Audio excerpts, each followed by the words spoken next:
مستمعي هيفي اف ام الأعزاء، أسعد الله أوقاتكم. أنا هوجين هادي، سأقدم لكم نشرة لأهم الأخبار أستهلها بالموجز.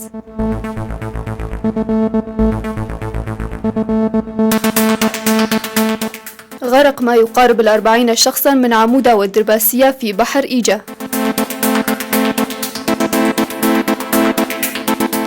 منظمات المجتمع المدني في قامشلو ترفض قرار التعليم باللغة الكردية.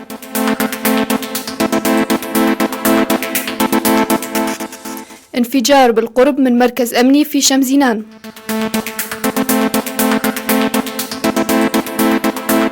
بيشمركة روجافا لن يشاركوا في معارك الرقة.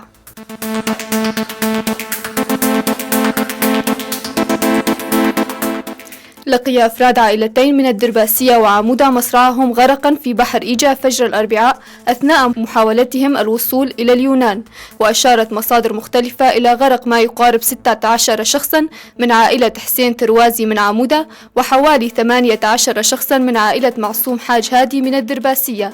ووفق مصادر مطلعة فإن الجثث في مشفى أزمير الوطني بتركيا.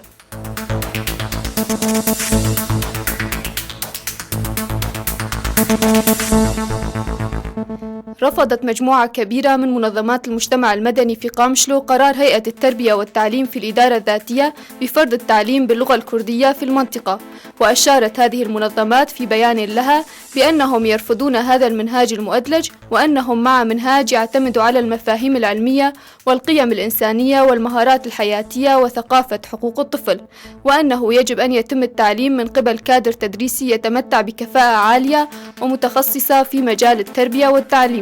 وأوضح المشاركون في التوقيع أنهم مع الحق في تعلم اللغة الكردية، ولكن ممارسة هذا الحق يجب أن تتم في إطار الشرعية للحفاظ على مستقبل التلاميذ. وطالب البيان المجتمع الدولي ومنظمات حقوق الإنسان وحماية الطفل لمنع هذه الظاهرة.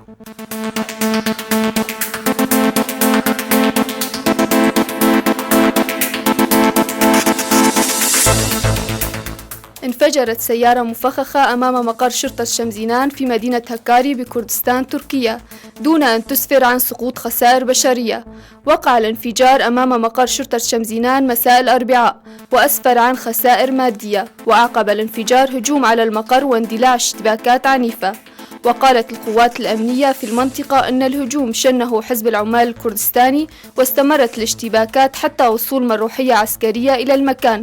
وعقب توقف الاشتباكات قامت قوات الجندرمة بمحاصرة محيط المقر الأمني المذكور، وبدأت بحملة للبحث عن منفذي الهجوم.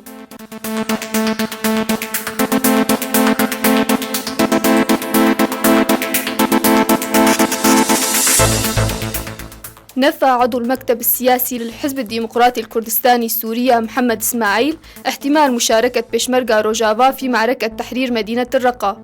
وأوضح إسماعيل بأن هؤلاء بيشمركة روجافا ومهمتهم حماية المناطق الكردية، مؤكدا بأن قواتهم لن تقاتل تحت مظلة دولية أو إقليمية إلا إذا كانت لمصلحة الشعب الكردي وقضيته القومية. ودعا إسماعيل حركة المجتمع الديمقراطي وحزب الاتحاد الديمقراطي إلى استئناف المفاوضات وتفعيل اتفاقية دهوك، وعن إمكانية انضمام بيشمركة روجافا لقوات سوريا الديمقراطية. أشار إسماعيل أن بيشمركة روجافا تتبع لسياسة المجلس الكردي، وبحسب تحالفات المجلس وسياساتها ستعمل هذه القوى.